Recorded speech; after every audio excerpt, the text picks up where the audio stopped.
Hi friend, আমি মুন্না। আমি আজ নতুন একটি প্রোগ্রাম নিয়ে আপনার সামনে হাজির হয়েছি। তো প্রোগ্রামটির নাম দিয়েছি পলিটিক্যাল টাইম।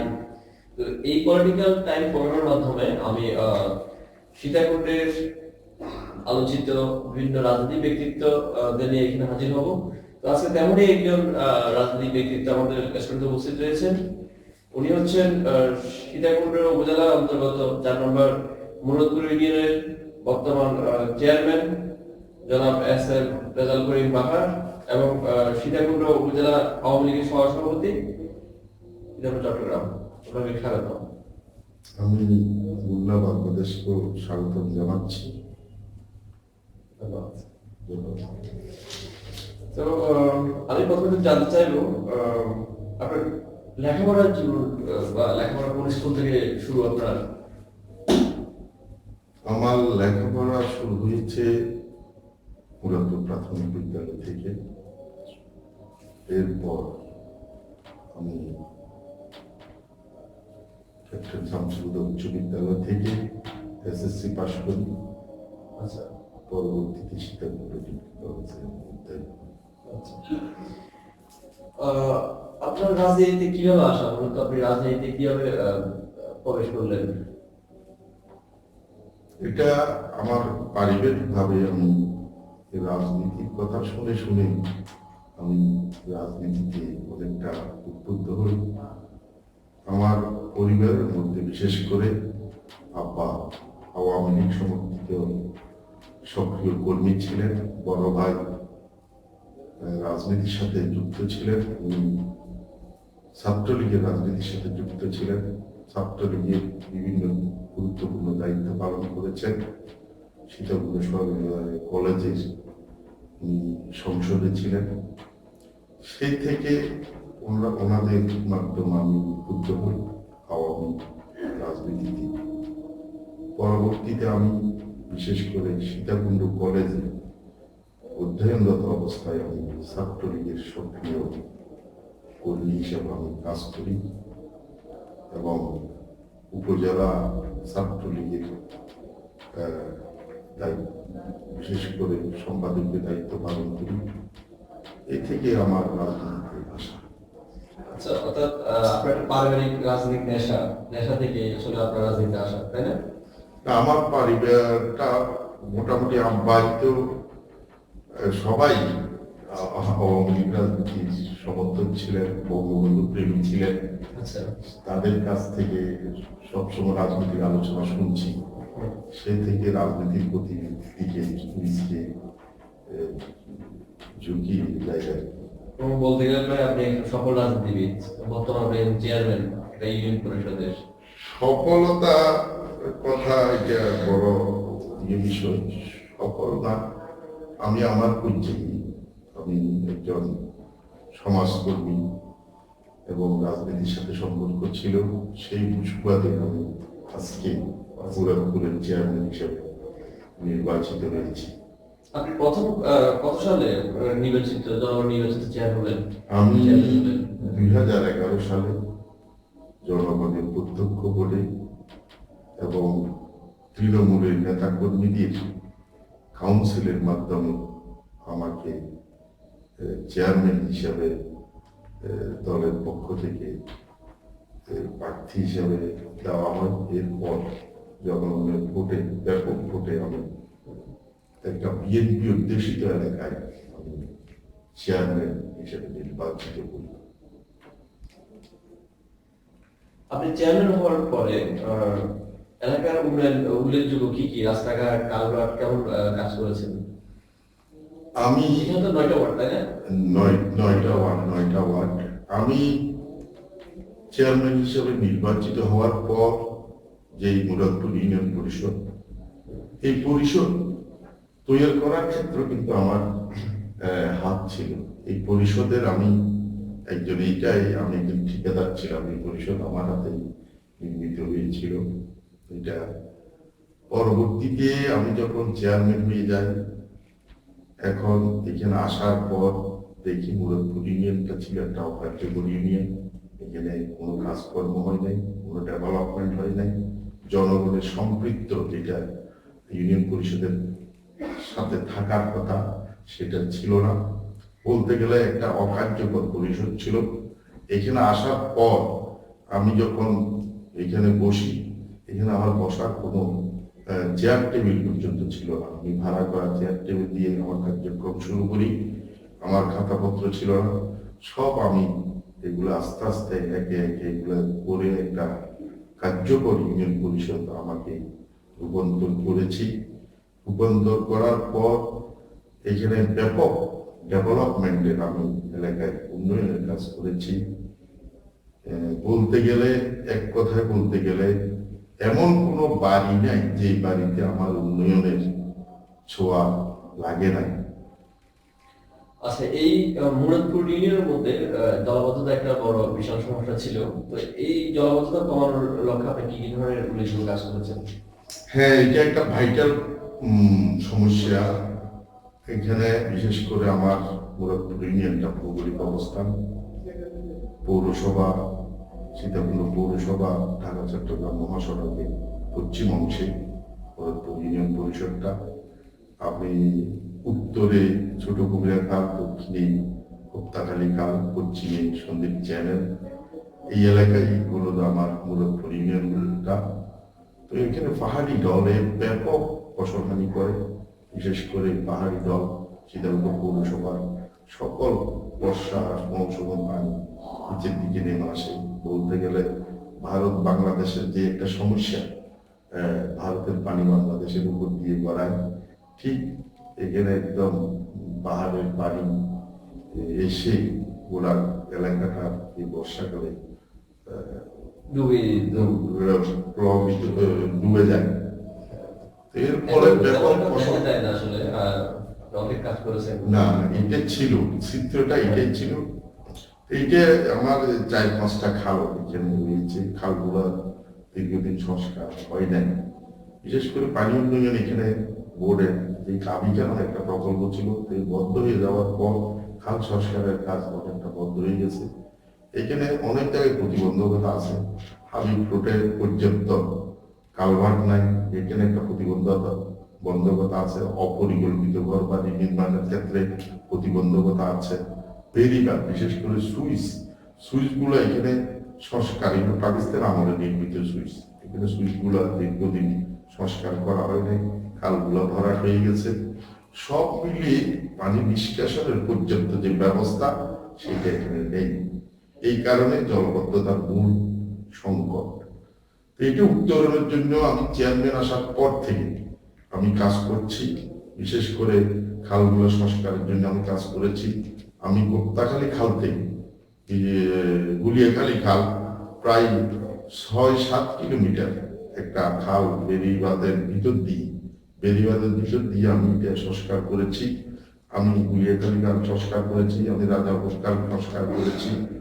আমি একটা নতুন সুইচ, যেটা বানিয়াখালী খাল 1.5 কোটি টাকা ব্যয়, সেটা সুইচটা নির্মাণ করা হয়েছে।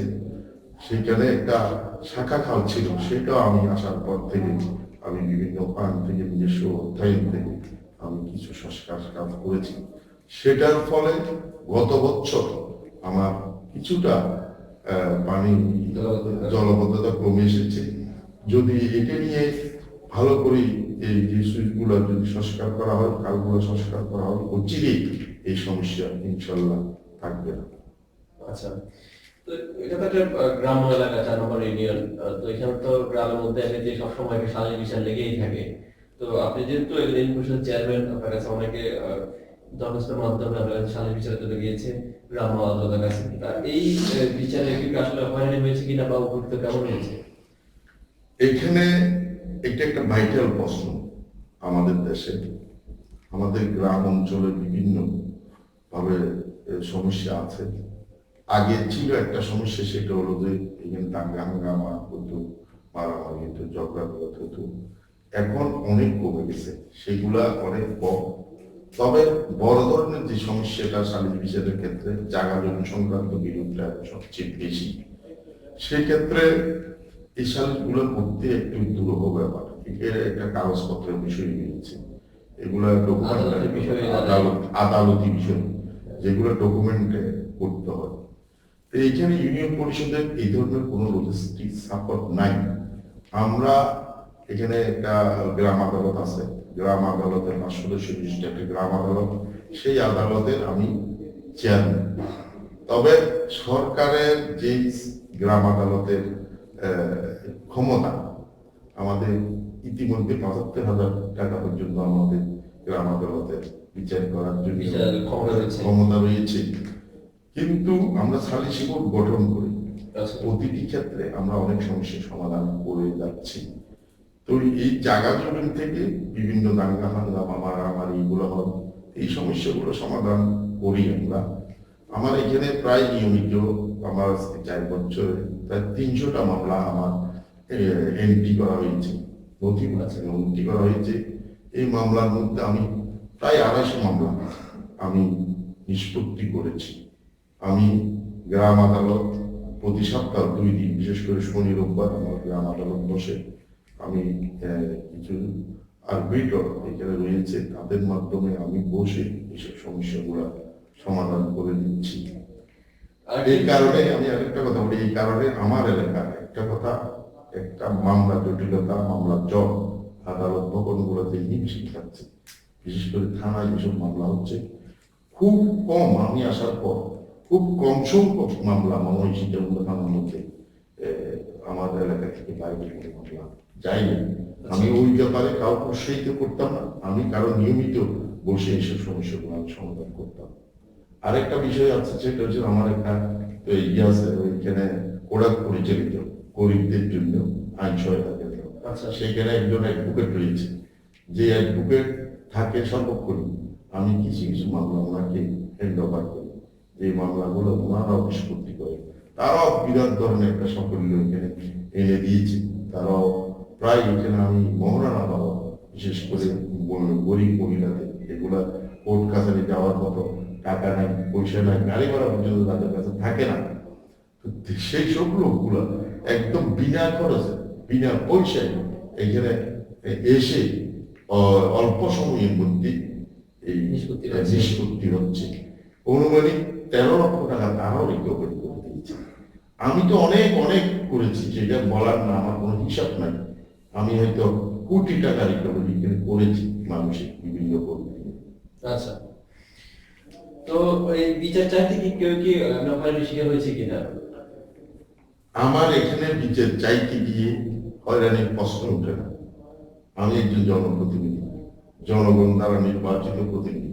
আমার সবসময় দৃষ্টি জনগণ যাতে কোনো কাজে হয়রানি না হয়। আমি সর্বক্ষণ এখানে থাকি। আমি সকাল 9টা থেকে একদম সন্ধ্যা পর্যন্ত আমি অফিস করি। আমার বাড়ি কিন্তু পরিষদ থেকে 200 গজের মাথায়। আমাকে বাড়িতে না হয়, এখানে না হয়, সেটা জায়গায় পাই, যে কোনো মুহূর্তে ওনারা পাই, তাদের নিয়ে কথা বলি, আলোচনা করি। এটা তো হয়রানির প্রশ্নই উঠে না। হয়রানি পাওয়ার মতো কেন কোনো পরিবেশ হয়? আমরা যে কোনো সমস্যা নিয়ে আমি কাজ করি এবং জনগণ, আমার কাজে জনগণ টোটালি সন্তুষ্ট আছে বলে আমার মনে হয়। বর্তমান সরকার তথ্য প্রযুক্তির উপরে খুব প্রাধান্য দিচ্ছে। এই লক্ষ্যে পরিষদ থেকে আপনি কি কার্যক্রম হাতে নিয়েছেন যাতে করে জনগণের দ্বার প্রান্তে তথ্য প্রযুক্তি সেবাটা পৌঁছে যায়? এটা বর্তমান সরকার, জননেত্রী শেখ হাসিনা সরকার মিশন 21-কে সামনে রেখে যে তথ্য প্রযুক্তির ক্ষেত্রে বিশেষ অবদান রাখছে, আমরা তৃণমূল পর্যায়ে সেই অবদানের আমরা কাজ করে যাচ্ছি সরকারের পক্ষে। আমার এখানে একটা ইউনিয়নের তথ্য সেবা কেন্দ্র রয়েছে, এখানে 2জন উদ্যোক্তা এখানে রয়েছে, অর্থাৎ 2টা পরিবার। এখানে এই উদ্যোক্তাগুলোর মাধ্যমে 2টা পরিবার এখানে চলছে। এখানে সরকারের শুধু একটা ঘোষণা ছিল, অন্য কোনো কিছু ছিল না। এই ধরনের একটা সিস্টেম, একটা ঘোষণা ছিল। আমরা নিজস্ব অর্থায়নে, আমাদের নিজস্ব টাকা দিয়ে আমরা ওদেরকে যন্ত্রপাতি, বিশেষ করে কম্পিউটার, তারপর ল্যাপটপ, ফটো স্টেট মেশিন, তারপরে আরো একটা মাল্টি প্রজেক্টার, তারপরে ক্যামেরা, স্ক্যানিং মেশিন, তারপরে ওই আপনার লেমিনেটিং মেশিন, আমরা সব যন্ত্রপাতি আমরা কিনে দিচ্ছি নিজের সত্তায়। সম্পূর্ণ সরকারের শুধু একটা ঘোষণা ছিল, তবে নেট সমস্যা, এখন নেট সমস্যায় কাজ করতে হলে ভালো নেট না হলে তাহলে এখানে কাজ করা একটু কষ্টকর। তো এই সমস্যাও ছিল, সমাধান করা হবে। ইতিমধ্যে আমাদের এখানে এসেছিল, বিশেষ করে যে ক্যাবেলটা দেওয়ার কথা। তথ্য প্রযুক্তি প্রতিমন্ত্রী কিন্তু জোনাক আহমেদ পলক স্যার কিন্তু বলেছেন প্রতিটা ইউনিট পরিষদে ব্রডব্যান্ড কানেকশন দিবে। ওইখান থেকে কি কোনো রিপোর্ট অডিট আসছিল? ব্রডব্যান্ড কানেকশন ব্রডব্যান্ড কানেকশনটা এটা যদি হয়ে যায়, আমার মনে হয় স্পিডটা বাড়বে, কাজ করার গতি আরো বাড়বে, সেবার মান আরো উন্নত হবে। এখানে তথ্য সেবা তো ছাত্রদের এই যে রেজাল্ট, তাৎক্ষণিক রেজাল্ট টাইপের পেয়ে যাচ্ছে। আচ্ছা, হ্যাঁ, আমি তো আপনি জনগণ আপনি যে কাজগুলো করেছেন এখানে আরেকটা কথা বলি, এটা একটু বলতে হচ্ছে। আচ্ছা, এই যে আমি তথ্য সেবার কথা বললাম, আমি এত কাজ করেছি, আমার একটা ভালো রেজাল্ট একটা আপনি শুনলে খুশি হবেন। বিশেষ করে বাংলাদেশ ফিশার মিডিয়া ফোরামের থেকে একটা প্রোগ্রাম হচ্ছে আগামী 26 তারিখ। আমাদের তথ্য উপদেষ্টা, আমাদের প্রধানমন্ত্রী ছেলে সচিব জয় প্রধানমন্ত্রী হিসেবে উপস্থিত থাকবেন। A2I একটা প্রকল্প আওতায় প্রোগ্রামটা হচ্ছে। বাংলাদেশ থেকে তারা 10 জন লোককে, বিশেষ করে চেয়ারম্যানকে মনে হয় শ্রেষ্ঠ চেয়ারম্যান হিসেবে সমানভাবে নির্বাচিত করেছে। 26 তারিখে ওই অনুষ্ঠানে আমার আমন্ত্রণ করা হয়েছে। আমি যাচ্ছি সম্বর্ধনা গ্রহণ করার জন্য। আপনারা আমার জন্য দোয়া করবেন। আপনাদের শুভকামনা রইল। তো আপনি এই যে 4 নম্বর ইউনিটে কাজ করতেছেন প্রায় 4.5 বছর যাবত, 4.5 বছর না আমাদের 11 থেকে 4.5 বছর, আমার জুলাইতে আমাদের মেয়াদ শেষ হয়ে যাবে। আপনার কাজের উপর জনগণ কেমন সন্তুষ্ট বলে আপনার ধারণা হচ্ছে? আমি যে দায়িত্ব নিয়ে এখানে এসেছি, আমি জনগণকে যে ওয়াদা দিয়েছি, আমি মনে করি আমি শতভাগ আমি এটা পালন করেছি, শতভাগ কাজ আমি করেছি। আমার যে কমিটমেন্ট ছিল, তো আমি স্বপ্ন আমি দেখাই না, আমি দৃশ্যমান কাজ করতে চাই। আমি কাউকে কিছু বলি না, আমি করি। এটা হচ্ছে আমার বিষয়। আমি গ্রামে হাঁটতে গেলে যেখানে খালি রাস্তা দেখি, আমার দৃষ্টি থাকে সেখানে আমি যে চলি বসে। আমার এলাকায় কোনো কাঁচা রাস্তা তেমন নাই, 1 কিলোমিটার কাঁচা রাস্তা পাওয়া যাবে না। প্রতিবাদী রাস্তা আমি করে রেখেছি। সুতরাং সর্বক্ষেত্রে জনগণকে আমি সহযোগিতা করেছি। সহযোগিতা তো করেছেন, এখন পরিষদ চালাতে গিয়ে বিশেষ আপনার ব্যক্তিগত ক্ষতি সম্মুখীন হয়েছেন কি, বা আর্থিক ক্ষতি সম্মুখীন এইগুলো শুনে না, আমার এলাকাটা কৃষি এলাকা, এখানে মিলছে অনেক কৃষি চাকরিজীবী, এখানে কোনো ইন্ডাস্ট্রি নেই এই এলাকায়। এই ইন্ডাস্ট্রি নেই আমরা, সুতরাং এখানে আমাদের আইনটা বিশেষ করে পরিষদের তেমন নাই। সরকারি যে সহযোগিতা, এটার মাধ্যমে আমাদের ডেভেলপমেন্ট করতে হয়। তো এটা ব্যক্তিগত বিষয়টা আপনি বলছেন, ব্যক্তিগত বিষয়টা হলো আমি একজন ব্যবসায়ী ছিলাম, আমি ঠিকাদারি ব্যবসার সাথে আমার ব্যবসা প্রতিষ্ঠান, আমি কাজ করি, এখন আমি ব্যবসার সাথে জড়িত। তারপরও যেই গতিতে আমরা কাজ করেছি, আমি এই দায়িত্ব নেওয়ার পর আমি ব্যবসা মনোনিবেশ করার সুযোগ খুব কমই পাই, কারণ আমাকে আগের মতো সময় দেওয়া ব্যবসার প্রতি সম্ভব না। সেই ক্ষেত্রে আমার ব্যবসায় অনেক ক্ষতি হয়েছে।